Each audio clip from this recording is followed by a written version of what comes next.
Welcome back to Thailand ChitChat. Today I'm just going to be discussing what's happening in Thailand as part of the Bangkok Report. We're going to be discussing things like what's happening with tourism, the government situation, some policy changes, etc.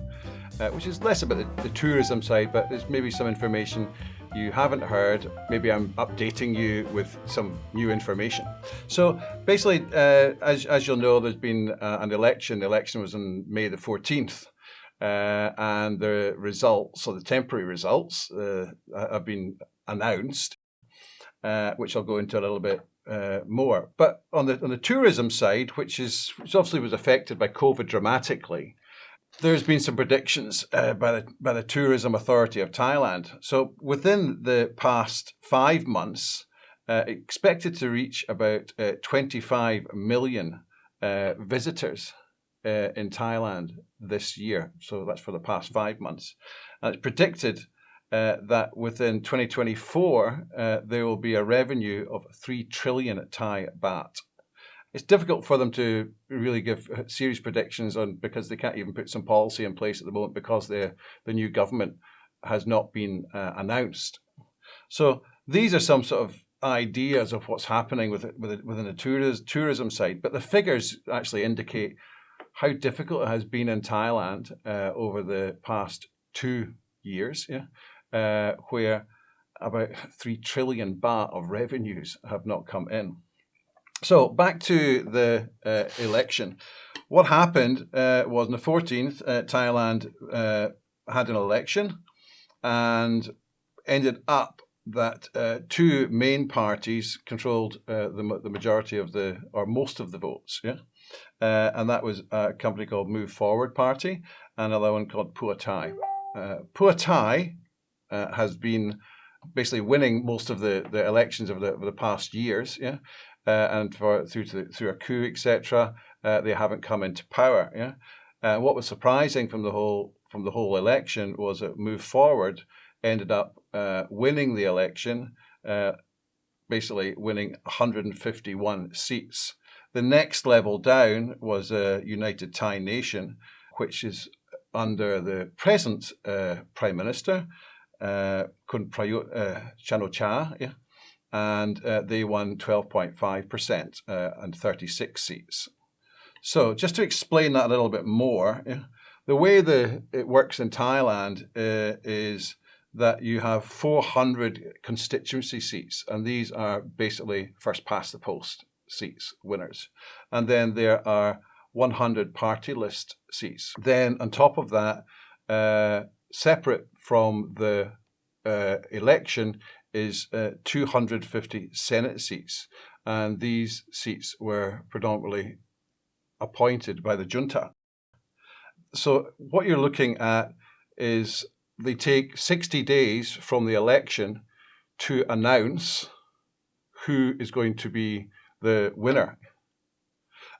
So in this case, it's going to be on the 13th of July, the Election Commission, who analyzes any issues within the voting process.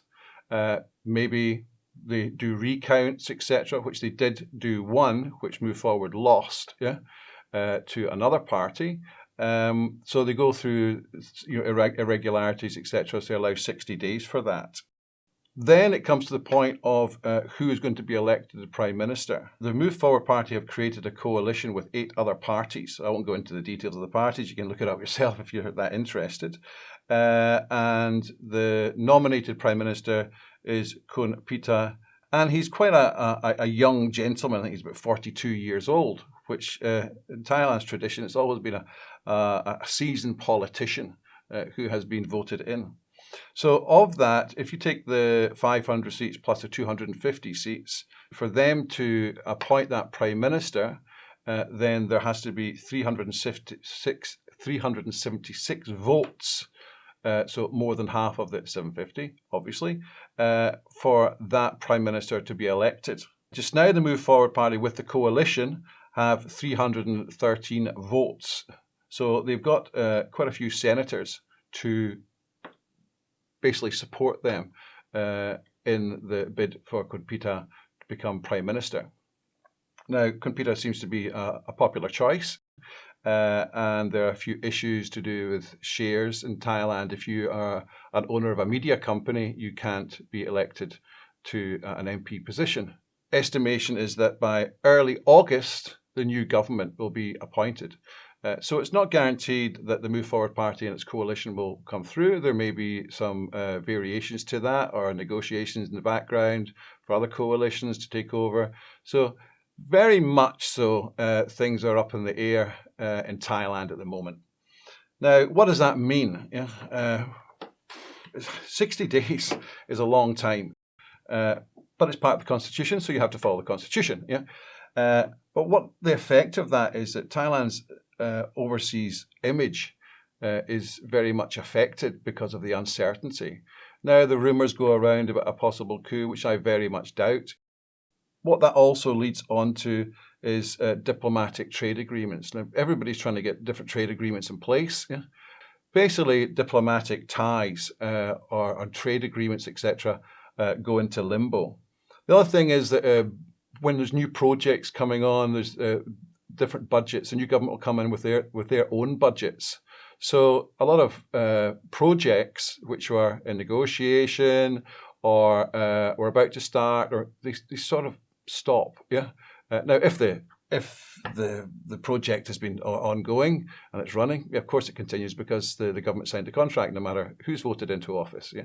So how does this actually affect Thailand? Well, as far as new investment's concerned, some organisations will want to wait until a new government comes in and it's settled into its positions. In saying that, tourism is growing strength to strength. This is now the low season, so as you'll have seen for a previous video, there's sort of moans and groans about this is things are a bit quiet, etc. So generally, with the delay of planning and implementation of different measures to address different economic and environmental issues, etc., then a new policy is coming in, which if Move Forward get in, they will implement. And so people need to know what's actually happening. So there's a general nervousness. One of the things I'd like to sort of highlight is to do with announcement from Move Forward Party about the alcohol production laws.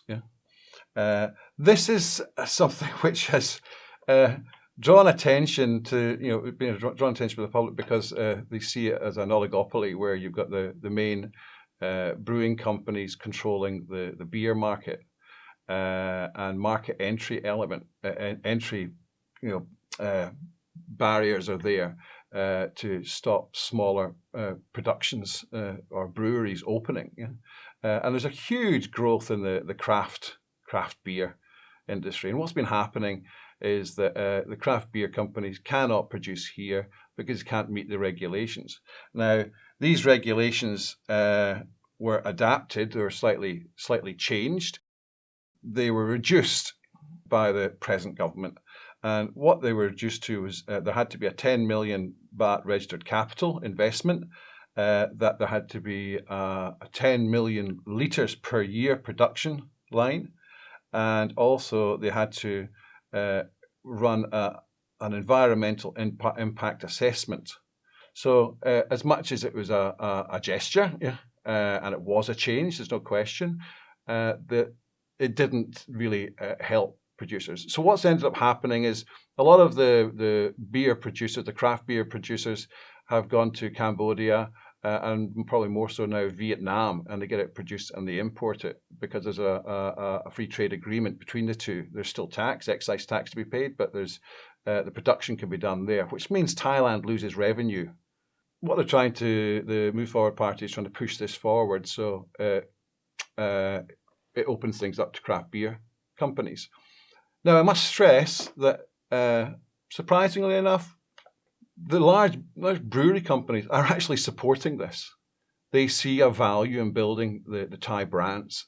It is not just it's government, and yes, I'm sure the brewery companies have influence, but there is a general movement for change. And there's public support for that change. Next question is, when that happens, how are they going to manage that? Now, we all know about the cannabis shops in Thailand. It's like 7-Eleven. You go to every corner, there's a cannabis shop. There's debate whether the cannabis shops are going to be changed. The cannabis is going to be changed back to a narcotic product, which means it'll be illegal. Yeah? And this could happen because there was a policy change. It's supposed to a statute change. Yeah. Originally, it was supposed to be for medical purposes. Yeah, but people just jumped in a bandwagon. It's more like popularity pushing policy. Yeah.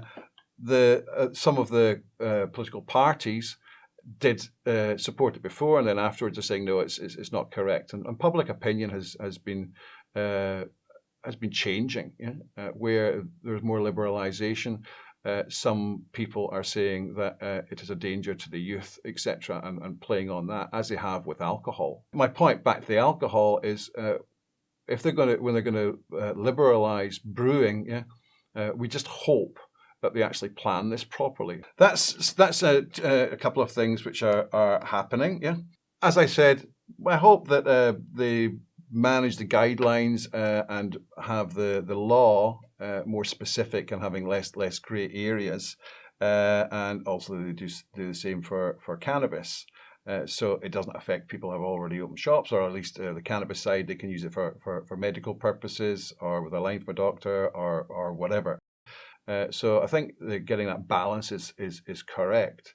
On a final note, just a little thing for business owners who may have gone through the unfortunate position where they had to close their company.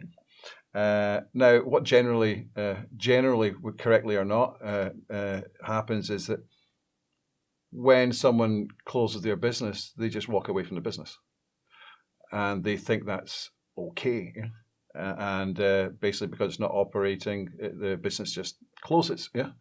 Unfortunately, that's not the case, yeah? And it's quite an issue that the shareholders will face, because they're still expected to make their submissions each month, etc., and they will be fined, and the revenue department will follow them up.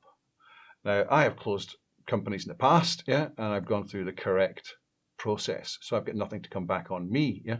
But I know others who have not, and they can and will be chased by the revenue department, especially when they get more organised and more computerised. Yeah? They will follow that up because it's revenue for them, hence they're the revenue department. So what I would recommend is when you're closing a company, go through the correct process, yeah, because there are future tax implications you could be faced with. And you don't want to be in a situation, especially if you're a foreigner, yeah, where you really can't come back. You could be arrested for tax evasion, etc. Now, this sounds a little bit complicated, but quite honestly, it's not. Yeah, it's basically doing an audit and submitting it. Yeah, but please, if you are closing a company, a Thai company, for whatever reason, then pay attention to that. It will save you an awful lot of headaches in the future. Okay, so this was just a new style of report. It wasn't so much Bangkok, it was more sort of Thailand, what's happening, yeah? And I'll keep you up to date, what's going on. If you've got any particular elements you would like us to discuss, just let me know. I'll have another show of a similar style coming in within the next couple of weeks. And once again, thank you very much for watching. And if you haven't subscribed, please subscribe. Hope you find it useful. Thanks very much.